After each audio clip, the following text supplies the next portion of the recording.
Alain et Emmanuel Dieudonné. Nous sommes à la ferme des Châtaigniers depuis 2007.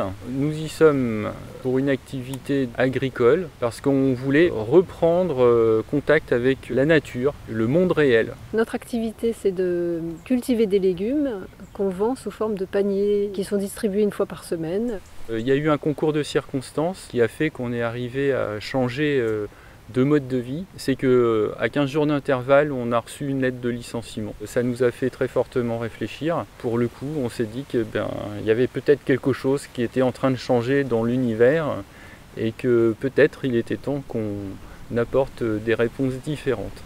Finalement, j'en suis arrivé donc à vouloir cultiver pour subvenir au premier besoin, celui de se nourrir.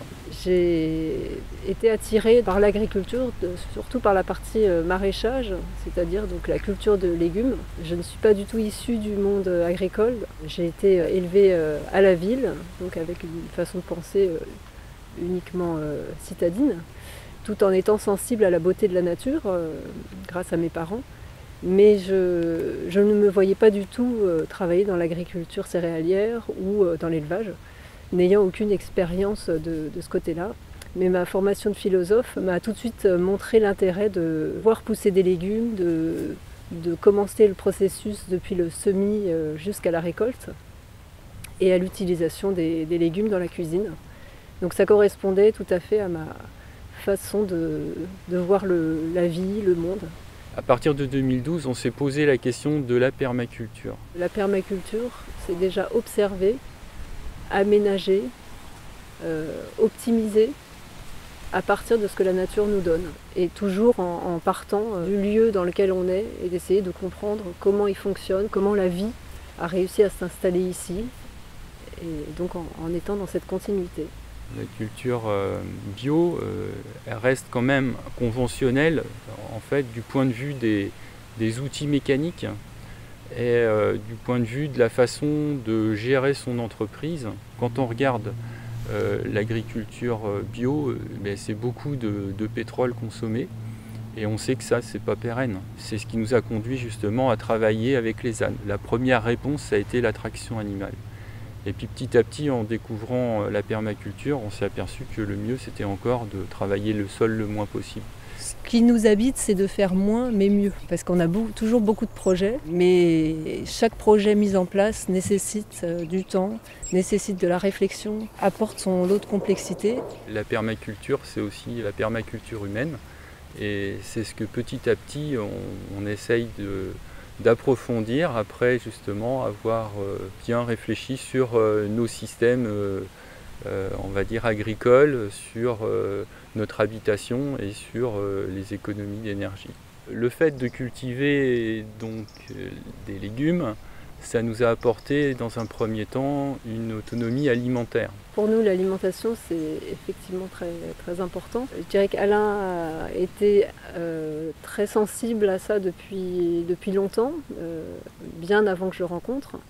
Et moi, je ne l'étais, pour ainsi dire, pas, dans le sens que j'aimais bien manger, mais je ne faisais pas forcément attention à la qualité. Je regardais plutôt le coût de la nourriture, surtout en tant qu'étudiante. Quand on a eu notre premier enfant, que je l'ai allaité, et qu'après l'allaitement, je me suis posé la question de ce que j'allais lui donner, et que j'ai commencé à voir de quoi étaient composés les petits gâteaux que je pouvais lui donner. Donc à partir de là, je me suis vraiment posé des questions, et j'ai commencé à comprendre que je lui avais donné le meilleur et que je voulais continuer à lui donner le meilleur.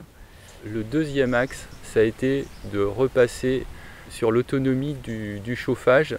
Et ça, c'était logique, effectivement, parce qu'on avait une ressource qui était celle du bois. Toutes les ressources qui se trouvent en fait à notre portée, on essaye de les transformer dans un but d'autonomie, mais pas dans un but de repli sur soi, c'est au contraire une façon justement de s'épanouir.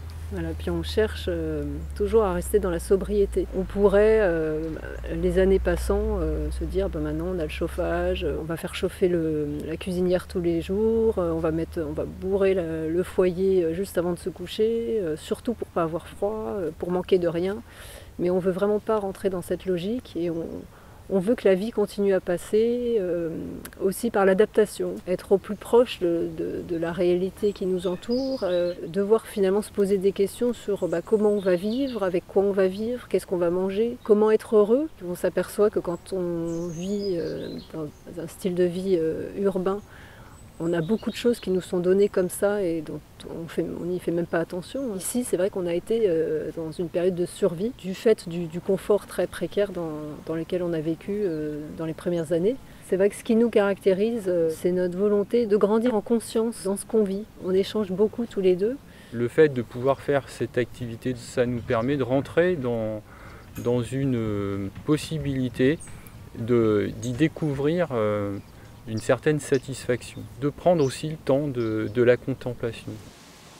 La vie dans une ferme, c'est une vie dans laquelle il y a une diversité de tâches auxquelles on doit faire face, et finalement ça fait un certain nombre d'heures d'activité. Parfois on est obligé de dire non quand même aux enfants, même si ils sont autour de nous. Les enfants savent ce qu'on fait. C'est différent que de partir le matin en claquant la porte et de revenir le soir. Puis on a eu la chance de vivre avec eux l'expérience de l'école à la maison. Ça leur a permis d'être au contact de la vie qu'on pouvait vivre ici, dans la nature, dans la culture des légumes. On a pu partager tous ensemble le même lieu et non pas être chacun avec sa vie, les uns à l'école et nous à la maison. Les valeurs qu'on souhaite transmettre sur la ferme, c'est en premier la nature et dans un deuxième temps la connaissance de soi. C'est ce qu'on essaye de développer à travers le woofing qu'on a pu mettre en place à partir de 2012. Ensuite, on accueille des volontaires au niveau de l'association. On a donc fondé l'association des Amis des Châtaigniers pour développer le côté rencontre, partage et transfert de compétences, parce qu'on s'aperçoit qu'il y a beaucoup de jeunes qui ont envie d'apprendre et de faire des expériences de mode de vie alternatives. Ceux qui veulent venir nous voir sont bien sûr accueillis avec plaisir. Et puis également le deuxième conseil, c'est d'aller voir d'autres personnes qui font la même chose, parce qu'on est quand même un certain nombre maintenant à vouloir tenter ce genre d'aventure. On ne pourra pas changer la société avec un coup de baguette magique ou avec juste une élection. Il faudra vraiment que ça soit en profondeur, que chacun puisse faire cette conversion intérieure et revienne à quelque chose qui soit plus en harmonie avec la réalité. Et notre première réalité, c'est quand même la nature dans laquelle nous sommes apparus. Si j'ai un conseil à donner à des personnes qui veulent s'installer, c'est de le faire le plus tôt possible. Parce que plus on est jeune, plus on a d'énergie, plus on s'adapte.